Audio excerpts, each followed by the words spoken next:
Bom dia, tarde, noite ou madrugada, a hora que for. Eu sou Stamato, autor da saga A Era do Abismo e anfitrião da iniciativa Mochileiros do Multiverso, que une e fortalece autores e autoras nacionais através de dicas de escrita criativa e mercado editorial. Hoje é a live e podcast literário sobre como ter uma rotina de escrita. Se você está escrevendo e está sentindo uma instabilidade, né, está sendo inconstante o seu ritmo, a sua rotina, se você escreve às vezes uma semana inteira todo dia e depois fica a semana inteira sem escrever, ou se você já tem uma rotina de escrita, mas quer realmente compreender melhor como é que funciona esse processo, como é que funciona esse hábito, esse é o conteúdo de hoje. Então eu trouxe 3 tópicos para falar sobre, lembrando que, não custa repetir, né, quem estiver aqui ao vivo e quiser fazer perguntas, eu vou responder sempre que possível. Eu vou dar mais atenção, vou dar mais prioridade para perguntas ligadas ao assunto da live, tá? Mas qualquer pergunta que vier, eu estou à disposição para responder. Então, direto ao assunto, o primeiro ponto para ter uma rotina, ter qualquer tipo de rotina, tá? No caso aqui, rotina de escrita, mas antes de mais nada, conheça a ti mesmo, ou ti mesma, né? Conheça a si mesmo. Porque muita gente quer botar, eu quero escrever 1000 palavras por dia, eu quero escrever 2000 por dia, eu quero ser igual ao Stephen King, acordar, escrever e ser feliz. Mas se você nem sequer tem uma rotina, se você nem tentou ainda, você não tem como saber qual que é a sua rotina real. Eu, Bernardo, eu já escrevi 10.000 palavras em um dia. Foi um dia brutal. Sentei, escrevi pra caramba e saiu. Mas eu tava também no ritmo frenético, tava no hiperfoco e foi tipo o que eu me lembro assim uma vez só, sabe? Foi tipo um recorde, sabe? E esse que é o ponto, né? Eu cheguei a 10.000 palavras em um dia e pensei, poxa, podia fazer isso todo dia, né? E, mano, foi uma vez só. Quero muito. Quem sabe um dia, né? Então, assim, eu me conheço. Eu tava também no final do processo de escrita do livro, e aí nesse final eu tava realmente com sangue nos olhos. Mas meu ponto aqui de conheça a si mesmo é você realmente, antes de querer estabelecer suas metas, estabelecer seus desafios, que isso pode ser frustrante pra caramba, você fala, vou escrever 1000 palavras por dia. Aí você, um dia que não escreve palavras, você já desanima e já larga tudo, e acha que não consegue, sabe? E pode ser que não seja exatamente esse seu ritmo. E, sinceramente, tá tudo bem, né? Talvez você escreva, 1000 palavras dia sim, dia não, por exemplo, sabe? Pode ser que você escreva só sexta, sábado e domingo, mas escreva, 2.000, 3.000 palavras, né? Todo dia, de sexta, sábado e domingo. Enfim, cada um vai ter o seu ritmo próprio, o seu jeito próprio. E se você não tentou nada ainda, você não tem como ter parâmetro, tá? Então, o que funciona pra mim, muito possivelmente não vai funcionar pra você, não vai funcionar pra mais ninguém. Então, excelente, qualquer um que vem te dando dicas muito taxativas, você tem que fazer assim, você tem que planejar, você tem que ler tais livros. Eu sou totalmente contra, sabe, essas regras consolidadas demais, sabe, essas regras muito inflexíveis, né? Acho que toda dica de escrita, todo bate-papo sobre escrita criativa tem que ser muito do tipo, o que eu testei e funcionou, o que eu já vi funcionando e o que pode funcionar para você. Então vamos lá. Pensa no seu cenário ideal. Antes de mais nada, pensa no seu cenário ideal. Eu, Bernardo, particularmente, adoraria todo dia escrever de madrugada. Sinceramente, deu meia-noite e começar a escrever e tá aí, sei lá, de 1 da manhã em diante, escrevendo sem preocupações. É o que eu gostaria particularmente. Prefiro escrever de madrugada. Mas eu cheguei a esse ponto, sabe, depois de tentativa e erro. Depois de tentar escrever de manhã, tentar escrever de tarde.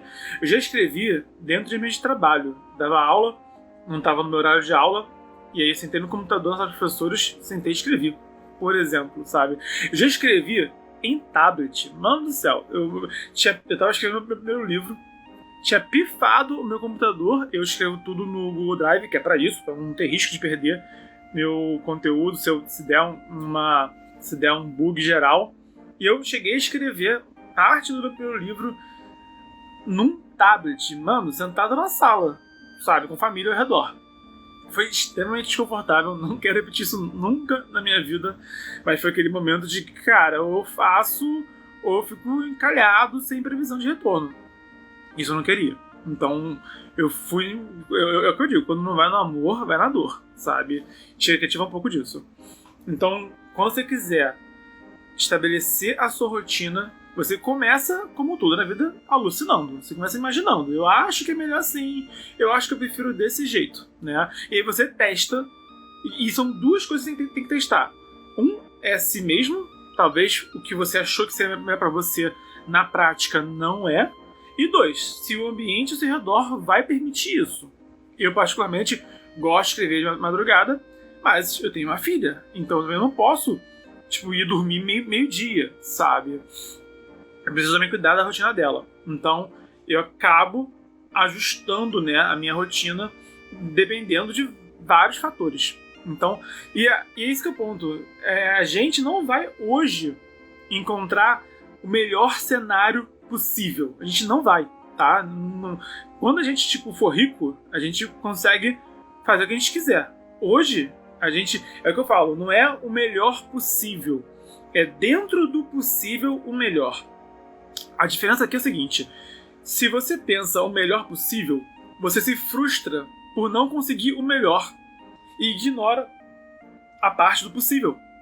Mas tem que ser as duas coisas, tem que ser melhor e possível. Não pode faltar um, sabe? E isso que eu vejo da maioria das pessoas, sinceramente. Não imaginar o melhor de tudo e não fazer nada, porque não consegue fazer melhor. E aí tudo desanda, sabe? O que a gente faz é, dentro do possível, o nosso melhor. E aí, esse é o primeiro passo, descobrir o possível. Então a gente imagina, alucina, usa a criatividade. Eu acho que o melhor pra mim é tal horário, é tal ritmo. Eu acho que nem diria tal ritmo. É melhor horário, nessas condições aqui de temperatura e pressão. E aí você senta e escreve. E aí você começa a medir. Desse jeito, eu escrevi aqui 1000 palavras. Escrevi 2000 palavras. Consegui avançar tanto na minha escrita, na minha ambição, né? No meu objetivo. E aí você começa a testar e a calcular. E você se prepara para fazer ajustes, porque se você pensa, vou começar a escrever 10 da noite, talvez você só comece a escrever de fato 11 da noite, meia-noite, né?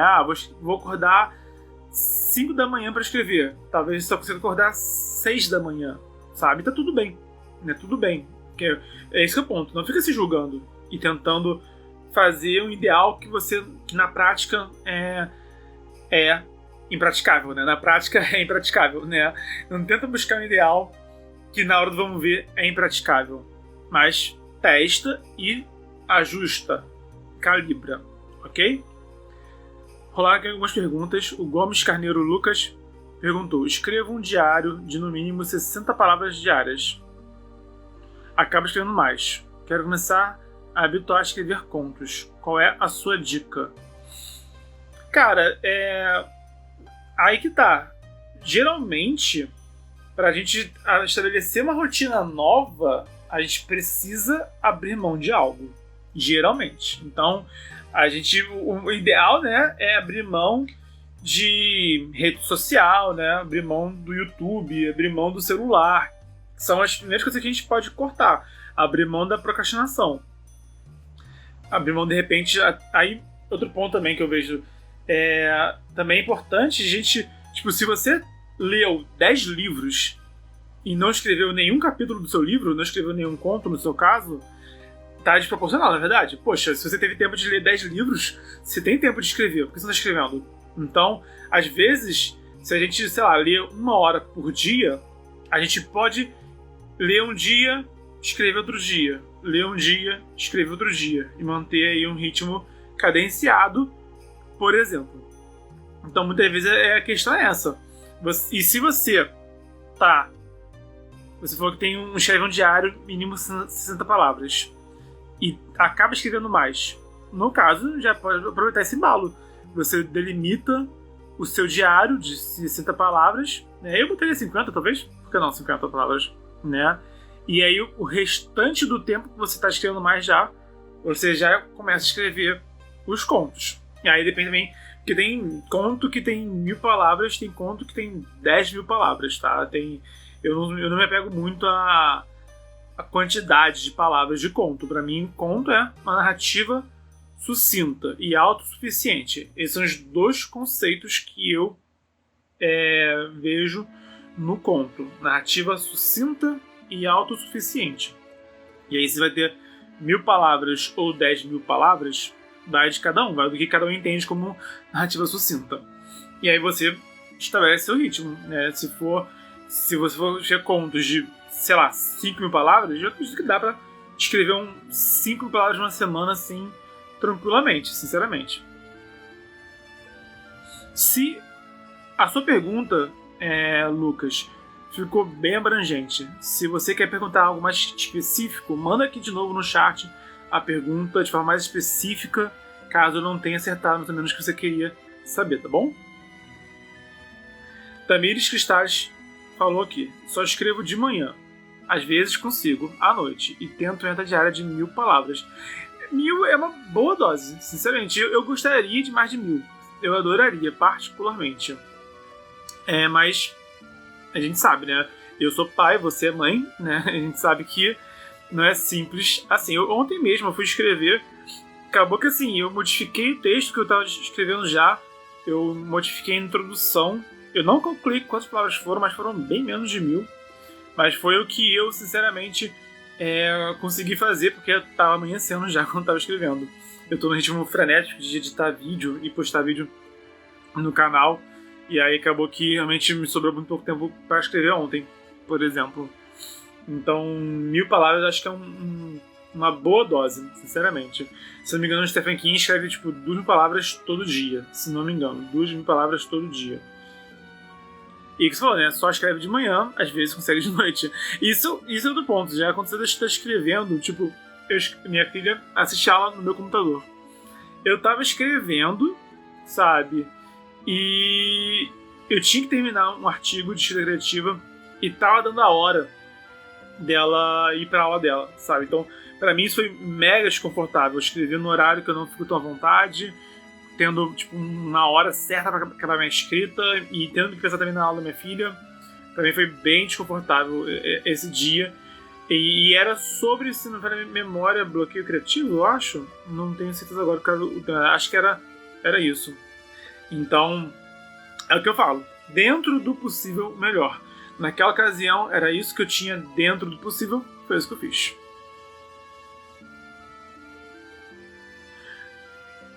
O Gomes Lucas perguntou aqui: o problema é que eu penso escrever um conto magistral e acabo me cobrando demais. Qual é a sua dica para se cobrar, demais? Para não se cobrar demais, né? Ele me corrigiu aqui embaixo. Aliás, para não se cobrar demais. Cara, bom, vamos lá. Primeiro de tudo, na hora de escrever, desliga o filtro e joga as ideias no papel. Primeiro ponto é isso. A primeira escrita, né, o primeiro rascunho, é o momento de jogar ideias no papel. Depois de botar as ideias no papel, você revisa, polindo e lapidando, aperfeiçoando, melhorando. Aí você vai ver que você repetiu palavra, que você falou de forma que não foi esclarecida, você começa a ter mais ideias do que de como pode melhorar e vai polindo. E aí depois, o que eu recomendo é que a gente se bote também no lugar do leitor, a ler o próprio texto, se botando no lugar do leitor e se perguntando: eu ia gostar de ler isso? Sabe? Eu ia apreciar essa leitura? Né? Ela tá palatável, sabe? Então assim que eu penso, tipo, na hora de revisar. Eu tenho que olhar e falar: eu, Bernardo, estou gostando disso como leitor? Ou tá estranho, né? Ou não é exatamente o que eu queria, né? Às vezes a gente... Isso é coisa curiosa, né? Acho que todo escritor se pergunta: eu estou realmente escrevendo o que eu quero mesmo escrever? Eu estou realmente criando aquela história que eu gostaria de ler sobre? Será? Será que é exatamente isso que eu queria? Né? Eu não sei vocês, eu tenho essas crises existenciais às vezes. Mas faz parte do processo. Até faz parte no meu auto-julgamento, né? Faz parte de eu ficar me cobrando demais também. Então, e tá tudo bem. Tá tudo bem, desde que a gente, né, pare, respire fundo e não deixe a peteca cair. Enfim, e sinceramente, um ditado que eu acho que é muito importante e que é um tanto doloroso, mas eu acho mega importante, é o seguinte: o feito é melhor do que o perfeito. É melhor você ter o seu livro feito do que não ter livro nenhum, tá? Então, lógico que isso não quer dizer ser desleixado, não quer dizer, você está escrevendo, você vai para trás de forma alguma, mas eu acho importante a gente internalizar essa filosofia, sabe? Cara, eu preciso escrever, simples assim, preciso botar no papel, eu quero ser um escritor ou escritora, eu quero contar minha história. E a partir do que a gente compreende que nós mesmos estamos sendo um obstáculo para nossa ambição, nosso objetivo, a gente precisa superar esse obstáculo de alguma forma, sinceramente.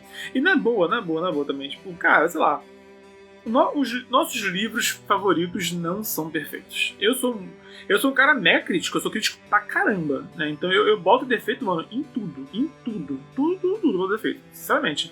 Então até quando eu leio meus autores favoritos, Leonel Caldela, Karen Sorelli, Eduardo Spohr, Afonso Solano, Rafael Dracon, Enéas Tavares, Ana Lúcia Merege, Aventura, eu leio e eu fico, isso aqui podia ficar melhor, isso aqui, ó, podia, né, ter dado uma ajustada, sabe?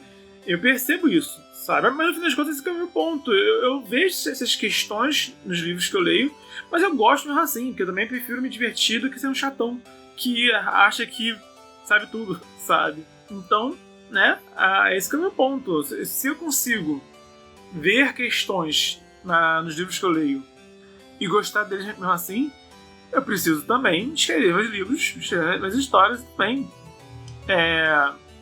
Superar, sabe? E, enfim. E a questão também, último ponto que eu vou falar aqui sobre esse assunto e vou voltar pro assunto de rotina de escrita. O ponto também é o seguinte: você consegue, vamos supor que você escreveu um texto e você dá nota de 0 a 10, nota 7 para ele. Você consegue revisar esse texto e melhorar ele até ele ficar nota 7,5, 8 talvez. Não mais do que isso, sabe? Porque o esforço... Aí, daí em diante, você pode fazer um esforço tão grande para tentar fazer esse 8 virar um 9 que ele regride para 7, porque você mexe no que estava funcionando, sabe? Quem procura defeito acha até onde não tem. Quem procura problema acha até onde não tem. Então, às vezes você quer melhorar sua escrita e você mexe no que está funcionando, sabe? E aí, a compreensão que eu acho importante é o seguinte: o seu próximo texto vai ser melhor ainda. Você escreve uma vez, revisa para melhorar, para ficar no ponto, e parte pro próximo, porque o próximo vai ser melhor. Se você ficar parado, estagnado, ou porque não completou texto nenhum, ou porque está no mesmo texto eternamente, você para de progredir. Então, escrever o seu melhor possível de hoje e partir pro próximo para fazer o próximo melhor ainda. E o seguinte, melhor ainda. Tá? Esse é um ritmo que realmente leva ao aperfeiçoamento, em vez de ficar só fazendo a mesma coisa sempre, tá bom?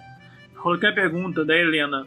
Helena, eu vou falar aqui o tópico que eu anotei e aí eu vou voltar para te responder, tá bom? Segura aí. Segundo ponto, depois de você conhecer a si mesmo ou a si mesma, é conhecer o ambiente ao seu redor. Não adianta tentar lutar contra elementos que você não pode modificar, sabe? Você, sei lá, você tem uma família e essa família tem essa rotina dela que não te ajuda, sabe? Muitas vezes, cara, a gente não consegue corrigir nossa família, brother. Às vezes a gente conversa com a família não entende, sabe? Quem tem família sabe disso. Então, faz parte, sabe? E aí, vai ficar dando murro em ponta de faca, sabe? Quando é assunto de trabalho e estudos, né, faculdade, escola, geralmente as pessoas entendem um pouco melhor, né? Porque no trabalho você tem aquele horário que você não tem como discutir, sabe? E quando você estuda, você tem aqueles horários de aula que você também não tem como barganhar. Faz parte, né? Esse tipo de coisa é mais nítido com a gente. Agora, quando é assunto de família, de amigos, de repente um namorado, namorada, né, marido, esposa, que seja, às vezes é mais difícil, que a gente tenta dialogar, não gera fruto e não leva a nada. E eu, particularmente, nem tento mais discutir com quem não quer entender. Eu explico uma vez, né, talvez duas, e aí também eu já me desapego depois de alguma tentativa, sabe? Então, mas tipo, meus vizinhos fazem festa. Se você não consegue escrever enquanto os vizinhos fazem festa, você precisa escrever em outro horário, sabe? Eu particularmente ouço música, boto fone de ouvido e dane-se os ruídos ao meu redor, particularmente. Então, pode cair o mundo ao redor de mim que eu tô com música ligada, sabe? Mas é você realmente compreender tudo ao seu redor. Tudo, né? A sua casa, qualquer pessoa com quem você conviva, os horários, né? Até mesmo compreender, porque, por exemplo, eu acho que o horário que você está mais criativo ou criativa depende de você. É no primeiro tópico, com si mesmo, sabe? Mas também tem questão, por exemplo, às vezes você pode se incomodar com barulhos ou com brilho, sabe? Tem sol na minha cara, sabe? Iluminação é algo que até é meio capcioso, sabe? Eu tendo a ficar de luz apagada de noite, mas isso não é saudável, eu sei disso. E eu tento, quando eu posso, mudar isso. Mas para outras pessoas, ficar com tudo apagado e com a tela do computador ligada na sua cara te ajuda a esquecer o ambiente ao seu redor e focar só na tela brilhando no seu olho. Faz sentido, sabe? Mas o médico contraindicou. Olha, sinceramente, tira minha pedra quem tem vida perfeitamente saudável, sabe? Se você tem uma dieta mega saudável, se você se exercita e tudo mais, beleza, sabe? Mas assim, tem gente que fuma, tem gente que bebe, tem gente que... Eu particularmente bebo café pra caramba, sabe? Tem gente que é viciada em um monte de coisa, viciada em rede social, viciada em videogame. Então, quer dizer, eu, Bernardo, tenho essa consciência de que minha rotina não é perfeita, eu não cuido da minha saúde de forma perfeita. Então, assim, eu não vou me destruir, eu não vou fazer uma parada que eu sei que vai me ferrar, sabe? Eu não vou fazer algo que vai me deixar com tendinite, eu não vou fazer algo que vai abrir um buraco no meu pulmão, particularmente, né? Mas eu também bebo café demais, sabe? Eu também não tenho os hábitos alimentares mais executáveis do mundo, né? Então, o que eu puder fazer para me concentrar, desde que não me destrua num nível catastrófico, eu faço. E também, esse que é o ponto, não fica se cobrando também, tem que ser perfeito, tem que ser 100%. Cara, faz... às vezes o que funciona para você é o que importa. Então você prefere o seu ambiente iluminado, prefere o seu ambiente escuro, você prefere um cigarro, ou um café, ou um whisky, você prefere ler antes de escrever, prefere jogar um videogame antes de escrever. Mano, isso é contigo, tá? Então, compreenda o ambiente ao seu redor. Não adianta você estar, tipo, perfeito ou perfeita, mas o ambiente te impedir de conseguir o que você quer. Aí você se frustra. Tem que conciliar as duas coisas. E, sinceramente, eu acho que esse é um ponto que é, mano, universal, sabe? Tipo, sei lá. Eu, Bernardo, não gostaria, por exemplo, de, vou então morar numa casa isolada, que aí não tem vizinho e eu consigo ser o dono da minha rotina. Na teoria funciona. Eu, Bernardo, não tenho vontade de morar em área isolada. Eu gosto de morar em cidade grande, sempre gostei, sabe? Então, eu prefiro os carros passando. Sou maluco? Sou, né? Mas é o que eu gosto. Então eu até prefiro, sei lá, hoje em dia, aqui onde eu moro, já mercado 24 horas, hoje em dia não tem mais. Mas sei lá, eu preferiria, de repente, ter a opção de, no meio da madrugada, tipo, se eu tinha que escolher, Bernardo, uma casa isolada em que ninguém te incomoda, ou uma área urbana em que passa carro e moto de madrugada, e ônibus de madrugada, mas que você pode, de repente, quando você quiser, descer e ir no mercado comprar qualquer porcaria, uma barra de chocolate, pra você dar uma volta no quarteirão, espairecer e voltar e produzir. Eu prefiro a segunda opção, particularmente. E aí, que dá? Como eu falei, compreende a realidade que você tem agora, pra você poder mudar essa realidade amanhã. Se você não... Esse que é o ponto, eu vejo muita gente fazendo isso. Tipo, muita gente não quer lidar com a realidade ao seu redor e quer que ela mude sozinha. Não vai mudar sozinha, tá? Você primeiro lida com o ambiente ao seu redor hoje, e a partir daí você progride e pode mudar, ou você fica estagnado e bota a culpa em fatores externos, que eu acho que é a pior coisa que existe, né? Qualquer pessoa que fica botando culpa em fator externo, ai, mas o horário, ai, mas meu trabalho, ai, mas minha família. Olha, os problemas você já sabe. E aí? Você quer uma solução ou não quer uma solução para os problemas? Se você quer uma solução, você tem que realmente dar um jeito.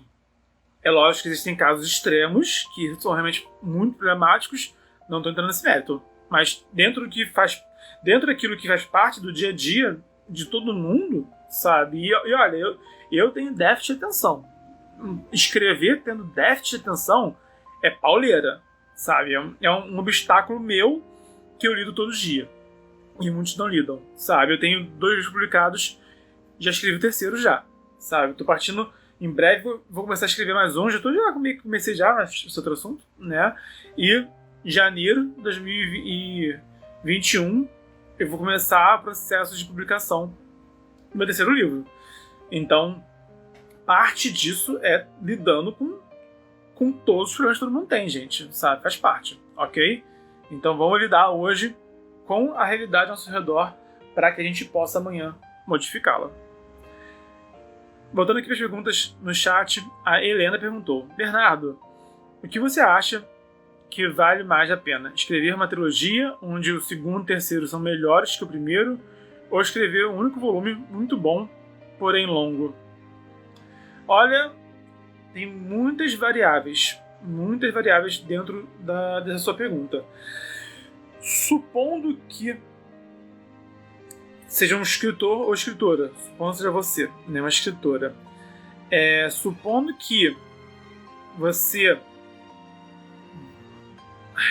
Tá, vou partir do pressuposto que você não tem ainda uma carreira literária estabelecida, tá? Nesse caso, eu não recomendo um livro grande demais, porque encarece muito o valor de capa, e encarece o frete, e tudo fica caro. E aí, um leitor que não te conhece, sabe, nunca ouviu falar de você, que vai comprar um livro caro, é difícil. Então, isso é um obstáculo na sua carreira, tá? Então, por exemplo, o Leonel Caldela lançou a Flecha de Fogo, que era 80 pila, um livro. E é um livrão que é uma rabranca aquilo, se cair no seu pé dói, sabe? Mas isso é o quê? É o 10º livro dele, eu acho, né? Não vou agora parar de contar, não. Mas eu sei que o Caldela já publicou vários livros já. O Eduardo Spor publicou agora, né, o Santo Guerreiro, e também é um livro grandinho, mais de 500 páginas, mas esse é o 5º romance dele, né? O Dracon publicou a quadrilogia do Dragões de Éter. O box é R$200 o box, né? E muita gente paga. Mas, percebe? É a quadrilogia. E o Dracon é outro, que deve ter já uns 10 livros já publicados também. Então, isso é uma questão que faz toda a diferença, tá? Se nós não temos um público estabelecido, disposto a comprar caro no nosso livro, pesa muito. O ideal, tá? O cenário ideal mesmo seria um livro sucinto, tá? Não, nem longo demais. Aí se é pequeno, mais é com você, mas é um livro mais sucinto e que seja uma leitura independente, tá? Seja uma leitura que não dependa de outras leituras ao redor delas. Como, por exemplo, o livro de estreia do Stephen King, Carrie, a Estranha. Como, por exemplo, o livro de estreia do Martin, que é A Morte da Luz. Tá bom? Então, veja bem, Stephen King e Martin, autores famosos mundialmente, ambos começaram com livros que eram sucintos e eram livros únicos, né? Depois, Stephen King, muito depois, escreveu A Torre Negra, que é uma série gigantesca de livros. Muito depois, Martin publicou só... O Martin levou uns 20 anos entre o primeiro livro dele e o Game of Thrones. Se não me engano, foi mais ou menos 20 anos. Foi uns 20, 18 anos, mais ou menos. Acho que foram 20, posso estar equivocado, mas foi por aí, foi nessa casa, tá? Então, assim, essa é a realidade. Autor estreante com livro grande demais, muita editora vai nem querer publicar, tá? E vai ser muito difícil de vender. Da mesma forma, começar com uma trilogia, sabe?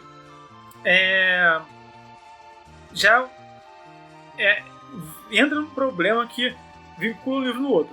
Eu vejo acontecer muito. Do autor tem, tipo, 2 livros publicados num evento literário, esgota o primeiro e o segundo. Fica lá. Sabe? Aí tem que levar pra casa. Tem que botar na caixa, botar na mochila, levar pra casa. Sabe? Se você pode vender o primeiro e o segundo de forma independente, isso... Às vezes, assim, até que seja o primeiro e o segundo continuação do outro. Mas a história poder ser lida de forma independente. A Karen Soarelli fez isso com A Joia da Alma e A Deusa do Labirinto. Funciona muito bem. Vende separado, à vontade. Se um livro esgotar no evento, por exemplo, ela continua vendendo no outro, sem problema. Eu, Bernardo, também escrevi livros paralelos, que é o Torneio dos Campeões e o Crônicas do Éden. E, mesma coisa, esgotou um livro durante a Bienal 2019 e depois esgotou o outro. Se não fosse por isso, se fosse um livro vinculado ao outro, as minhas vendas teriam sido se interrompido naquele momento, tá? Enfim, acho válido, tá, a gente ter essa visão dessas opções que nós temos na hora de publicar nossos livros, escrever nossas histórias. Pensa nisso.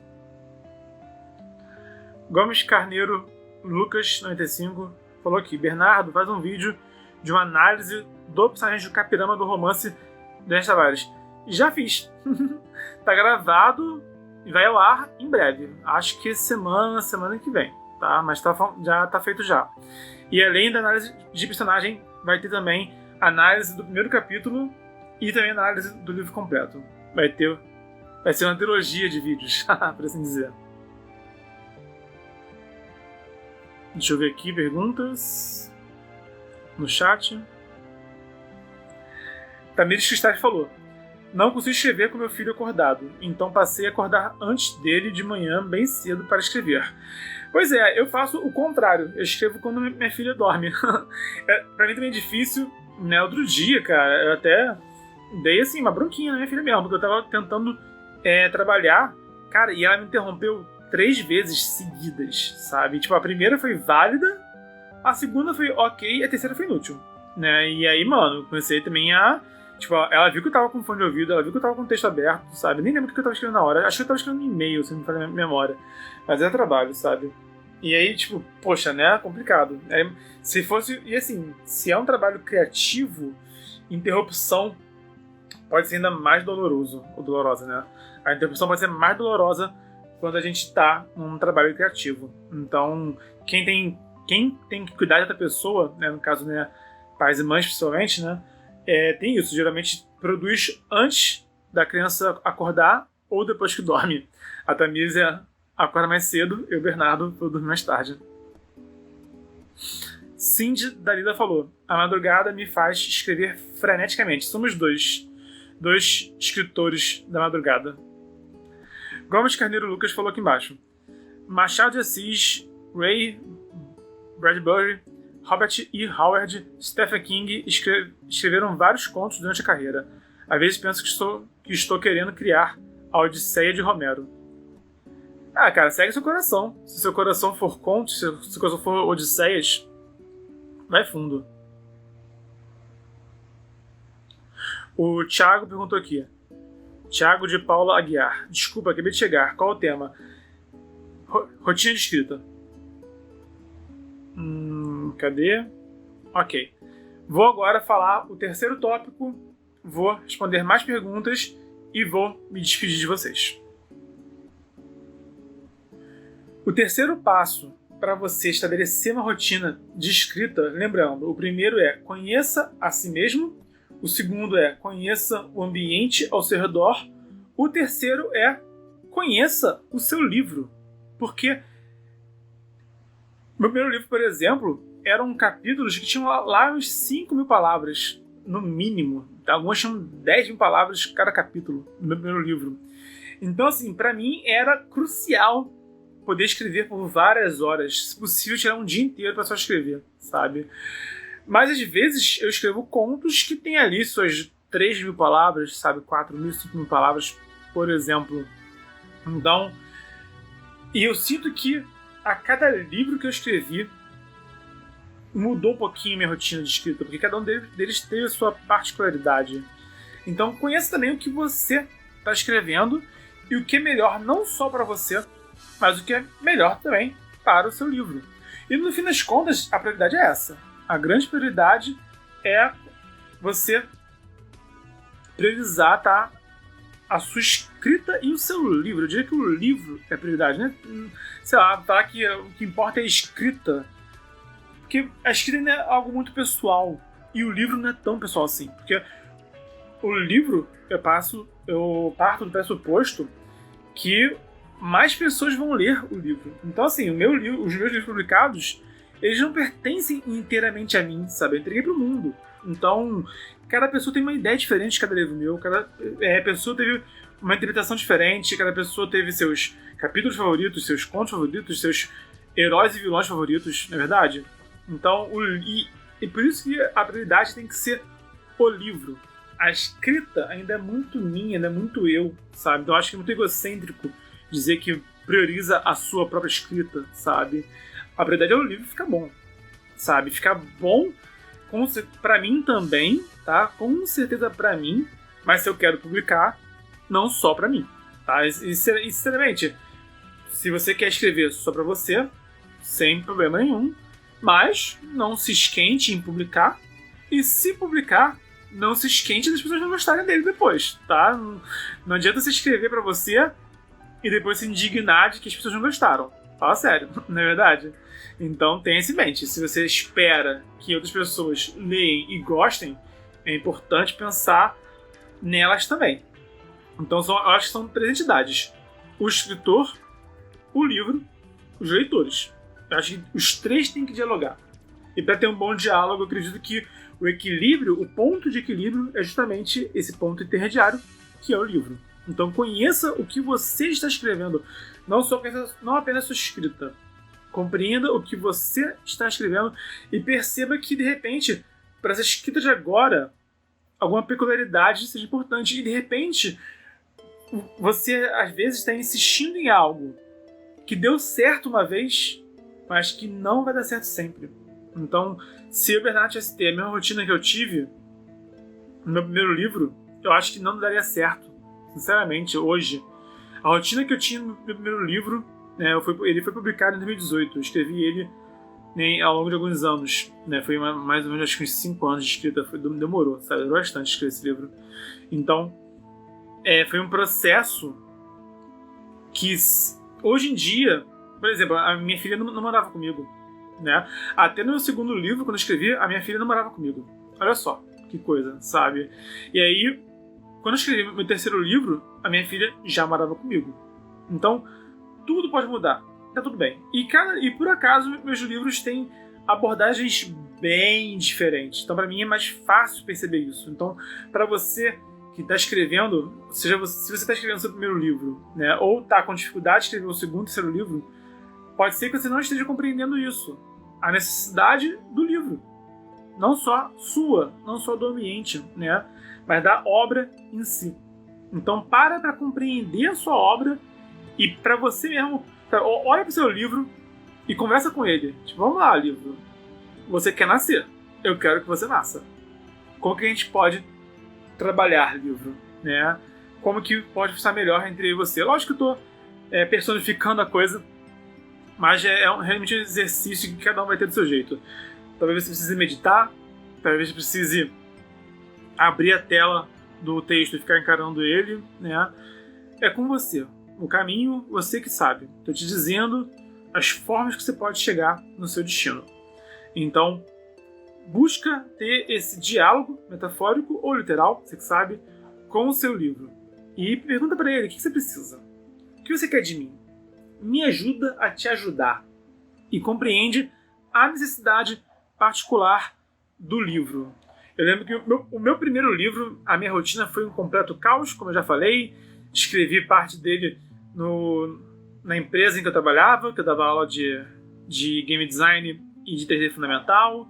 Teve parte que foi em tablet, teve tudo um pouco, sabe? O segundo livro já foi já no meu computador, assim, bem no ambiente que eu tenho hoje em dia mesmo, sabe? Mas foi num ritmo bem frenético, que eu tive um prazo muito curto para escrever e publicar esse livro, então também teve uma correria muito grande. Foi o livro que eu botei assim, o prazo mais louco que eu já tive, né? E o segundo, também me botei um prazo e tinha minha filha já morando comigo já.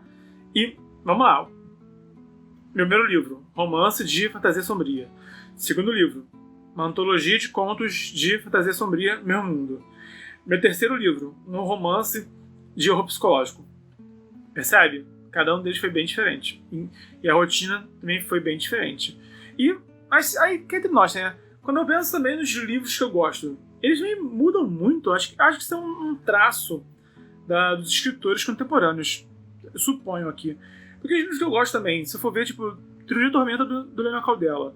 O primeiro livro tem um elenco, o segundo tem outro elenco, e o terceiro tem um elenco parecido ainda, mas também tem um ritmo bem diferente, sabe? O Eduardo Spohr com Os Filhos do Éden. Ele tem o primeiro livro, que ele é bem assim, bem romance de fantasia, sem muito mistério.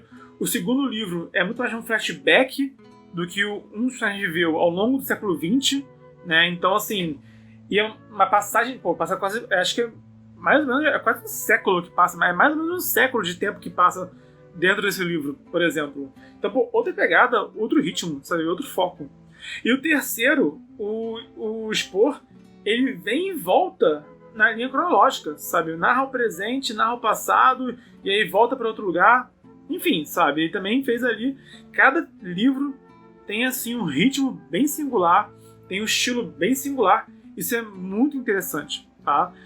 E aí eu suponho também que cada um dos autores teve também seu ritmo peculiar em cada ocasião, tá? Então, não tenta também repetir o que funcionou ontem. Se o que funcionou ontem não está funcionando hoje, pode ser de mudar, tá? E, enfim, pensa nessas três coisas que eu falei aqui ao longo dessa live. Eu vou responder perguntas aqui e depois eu concluo esse raciocínio para me despedir. Quem tiver perguntas, agora a hora. Gomes Carneiro Lucas falou: já leu Portões de Fogo, do Steven Pressfield, que é sobre a prisão de Esparta? Não li. Nem sabia que existia. É bom? Portões de Fogo, talvez eu tenha visto esse livro na Saraiva alguma vez na vida, sinceramente. Mas nunca li, não. Se for bom, posso pesquisar depois para dar uma lida. A Cindy Dalila falou aqui: fantasia me faz gostar de escrever com música. Terror em silêncio. Cada gênero puxa para algo diferente.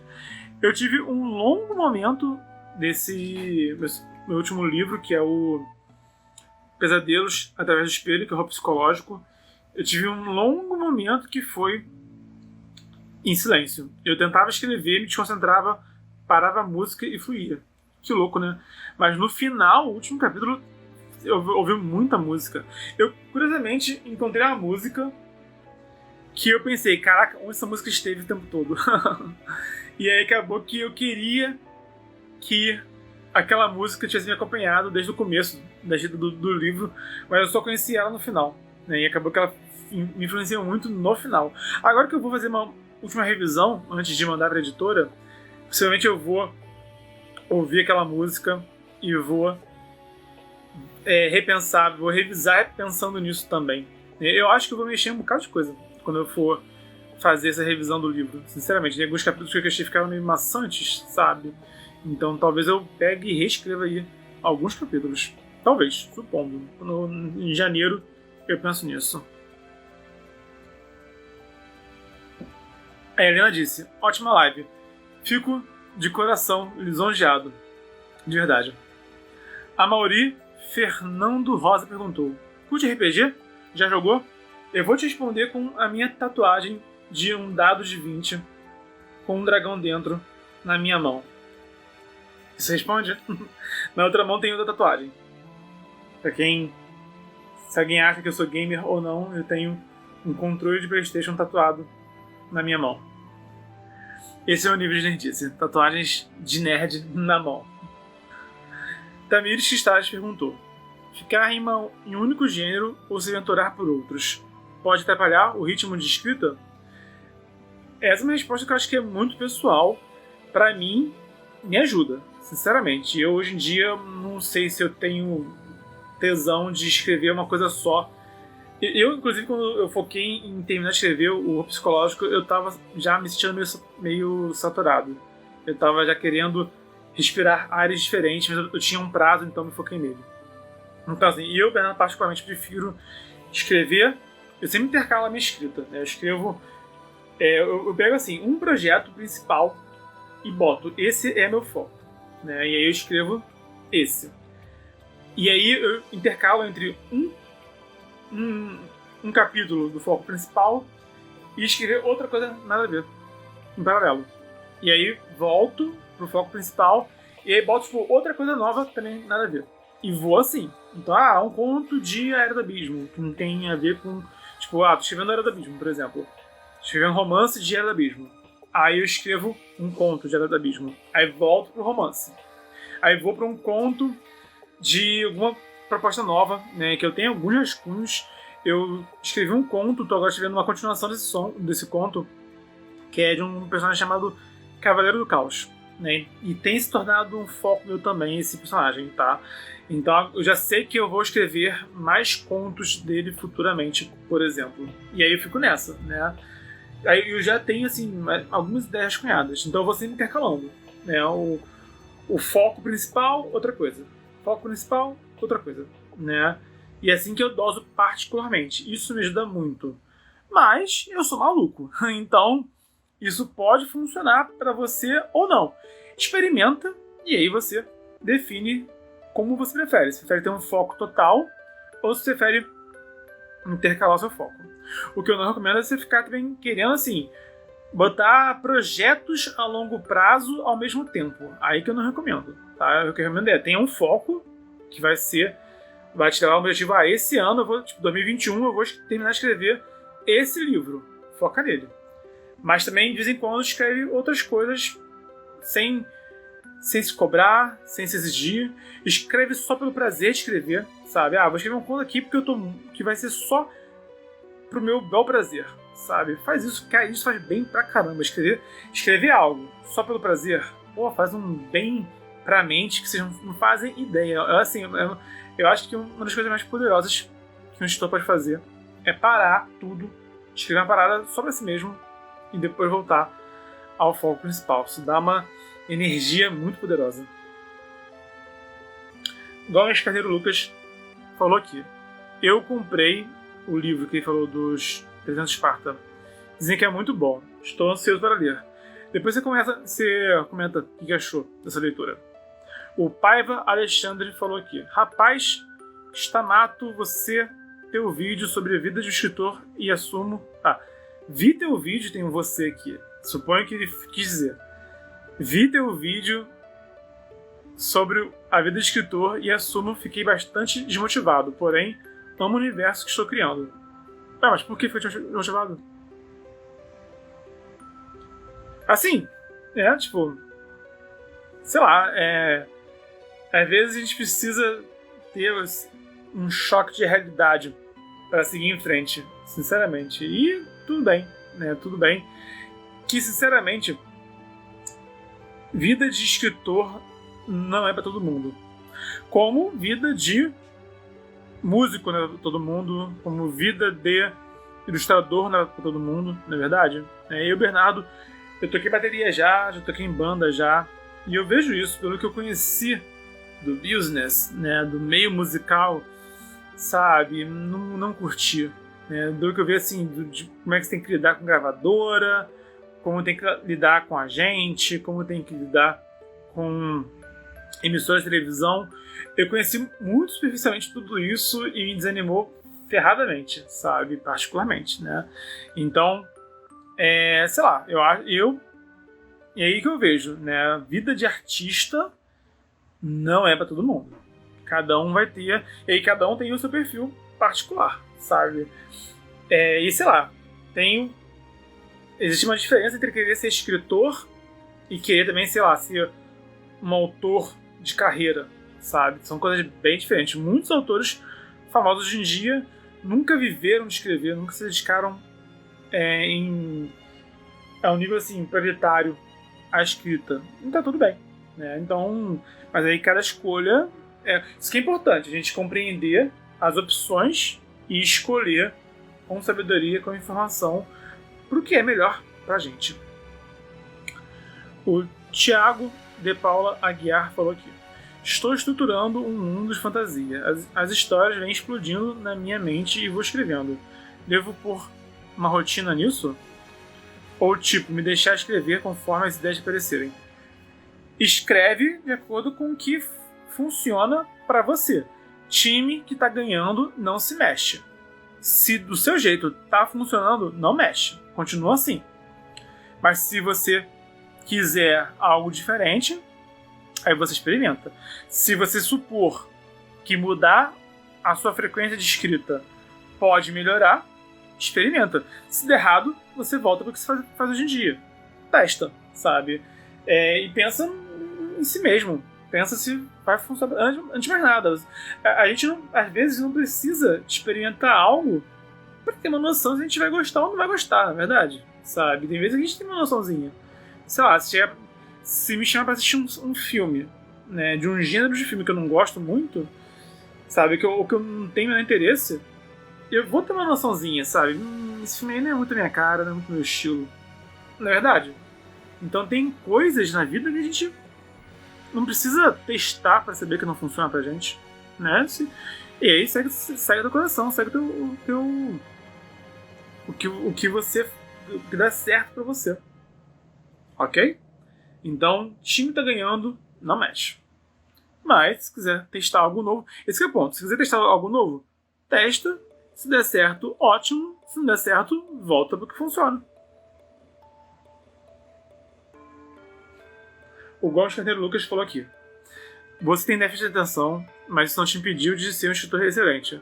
Seus livros da Era do Abismo estão na minha lista, mas pretendo comprar os 2 livros juntos. Fico imensamente honrado, de coração. Falei hoje com a editora da Pendragon e estamos vendo a impressão. Está encaminhando, está a caminho a reimpressão dos 2 livros. Atualmente só um está no catálogo só, em breve os 2 vão estar de novo no catálogo. E quando lançar o 3º livro, vai ter o pacote Stamato com os 2 livros da Era do Abismo e com o Horror Psicológico. Relembrando, para você estabelecer a sua rotina de escrita, é importante você, primeiro passo, conhecer a si mesmo, antes de mais nada, tá? Experimentar o que é melhor para você, compreender o que é melhor para você. Segundo passo, conhecer o ambiente ao seu redor, saber que tipo de horário te ajuda mais ou atrapalha mais, saber se quer escrever com a luz acesa ou luz apagada, se quer escrever com música ou com silêncio total, conhecer esse ambiente. E terceiro passo, conhecer o livro que você está escrevendo agora e conciliar esses 3 fatores da melhor forma possível, encontrar o melhor possível tendo essa harmonia entre você mesmo, entre o ambiente ao seu redor e entre o seu objetivo, o seu livro desse momento. E lembrando, dentro do possível, o melhor. Compreende o que está dentro do possível. Dentro disso, você faz o seu melhor.